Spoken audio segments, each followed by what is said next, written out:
Hello viewers, welcome to my channel. कैसे हैं सब? आशा करते हैं कि अच्छा ही होंगे।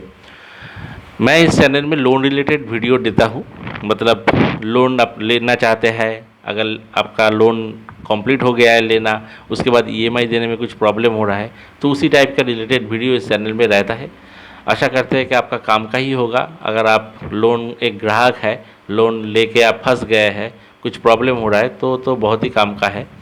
तो देखिए, होम लोन के ऊपर आज हम बात करेंगे, क्योंकि बहुत सारा लोन जो है बैंक का मैक्सिमम लोन वो मॉर्गेज का मतलब as a mortgage, as a security bank जब कोई ज़्यादा अमाउंट देता है तो मॉर्गेज के रूप से आपका ज़मीन का पेपर या आपका मतलब हाउस का पेपर, फ्लैट का पेपर या आपका शॉप का, कमर्शियल स्पेस का, कहीं का भी डीड वो मॉर्गेज कर लेता है। तो अगर आप मॉर्गेज प्रॉपर्टी भी है बैंक के पास तो भी आपको दिक्कत नहीं है, कोई डरने का ज़रूरत नहीं है। अगर आपका वैलिड रीज़न है, कोई समस्या नहीं है, आपका प्रॉपर्टी बिल्कुल भी बैंक नहीं लेगा अगर आप प्रॉपर चैनल से मतलब उनके साथ कॉन्वर्सेशन करेंगे तब। और अगर आप ऐसे ही मतलब सोचते हैं कि ठीक है बैंक लेटर भेजता है, भेजने दीजिए, मैं तो ईएमआई नहीं दूंगा, तो अगर आपने जेन्युइन तरीके से मॉर्गेज किया है किसी भी बैंक में तो वो प्रॉपर्टी मतलब बैंक ले लेगा। अब पार्ट में आते हैं। मॉर्गेज दो तरीके का उसका होता है। नंबर वन है इक्विटेबल मॉर्गेज और नंबर टू है रजिस्ट्री मॉर्गेज। इक्विटेबल मॉर्गेज मतलब आपका जो प्रॉपर्टी लोन लेने के टाइम ने आपने मतलब मॉर्गेज किया था, जिसका डीड आपने बैंक को हैंडओवर किया था at the time of agreement, तो वो डीड बैंक लेके रख देता है। वो आप अपना नाम में ट्रांसफ़र नहीं करता है, सिर्फ उसमें एक चार्ज लगा के हाँ ये हमारे पास मॉर्गेज है ऐसा करके रखते हैं। वही है इक्विटेबल मॉर्गेज। ज़्यादातर लोनों में इक्विटेबल मॉर्गेज ही लिया जाता है। और स्पेशली और एक टाइप का मॉर्गेज है, वो है रजिस्ट्री मॉर्गेज। वो मतलब क्या है, ये ज़बरदस्ती की मतलब एनबीएफसी ज़्यादा करता है कुछ कुछ, फिर भी रेशियो बहुत कम है, क्योंकि लोग ये लेना बिल्कुल पसंद नहीं करते हैं। क्योंकि इसमें पूरा आपका जो ज़मीन है वो पूरा बैंक का नाम आपको रजिस्ट्री कर देना पड़ता है। तो मालिक बैंक हो गया, उसको मतलब जब चाहे आपको खाली कर सकता है। तो और जब आप मतलब लोन लेंगे तो रजिस्ट्री करवाने के लिए जितना भी खर्चा आएगा तो आपसे ही कटेगा। और लोन मतलब रीपे करने के बाद जब बैंक का नाम से फिर से आपका नाम में ट्रांसफ़र करना पड़ेगा, तब भी आपको पैसा देना पड़ेगा। तो ये एक बहुत ही झंझट वाला प्रोसेस है। ज़्यादातर कस्टमर अवॉइड कर देते हैं और अवॉइड करने से उनका बेनिफिट ही होता है। पर कुछ कुछ कस्टमर है कि इतना पैसा का ज़रूरत पड़ जाता है तो वो रजिस्ट्री मॉर्गेज में भी हाँ कर देते हैं। पता नहीं वो कैसे मतलब लोन लेके अगर मुश्किल में पड़ जाए तो बहुत बुरी तरह फंस जाएंगे, ये मेरा बात है। तो जब लोन लेने के बाद आपका अगर मॉर्गेज लोन है, तो जब आप मतलब कुछ 1 महीना, 2 महीना, 3 महीना, 5 महीना, 10 महीना ऐसा कर करके ईएमआई टोटली पे नहीं हुआ, तो क्या है बैंक आपको तो नोटिस भेजेगा। बैंक एक्चुअली मैंने देखा है कि 5 महीने के अंदर एक नोटिस भेज देता है।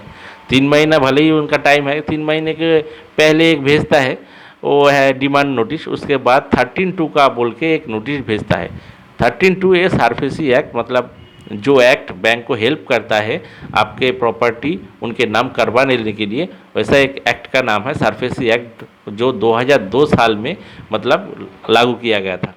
तो इस आइन के तहत बैंक आपका प्रॉपर्टी ले सकता है और 13(2) का नोटिस देके वो आपको सूचित करता है कि आपके पास और 1 महीना है, आप जो करना है जल्दी कीजिए। तो मैंने देखा है कि 13(2) का नोटिस देने के ठीक 1 ही महीने बाद वो 13(4) बोल के एक नोटिस दे देता है। वो 13(4) का नोटिस जब आ जाएगा तो उससे डरने का बिल्कुल नहीं है, उसको सिंबॉलिक पोजीशन कहता है।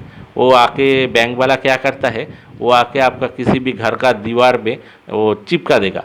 चिपका दे के आपका मतलब साइकोलॉजिकल एक प्रेशर भी आपको क्रिएट होगा। और आप मतलब वो उसका रूल्स में आता है और वो बाई पोस्ट भी भेजता है किसी किसी को। तो ऐसे ही मतलब 13(2) और 13(4) ये जो नोटिस है ये आपको मिलेगा। और 13(4) नोटिस मिलने के बाद अगर आपके तरफ से कोई भी स्टेप नहीं लिया गया या आपके मतलब वो आपने तय कर लिया ठीक है मेरा घर चला जाए, कोई प्रॉब्लम नहीं, मैं तो पैसा नहीं दूंगा, तो सच में ही चला जाएगा। तो 13(2) का नोटिस आने से ही आपको पहले से ही सतर्क रहना पड़ेगा। अगर आप आपका घर से प्यार करते हैं और घर बचाना चाहते हैं तो आपको सचेत रहना पड़ेगा। और स्टेप बाय स्टेप मतलब डिफरेंट रूल्स है उसको आपको अप्लाई करना पड़ेगा, ताकि आपका घर बच सके, आपका ज़मीन बच सके, आपका फ्लैट बच सके। ठीक है।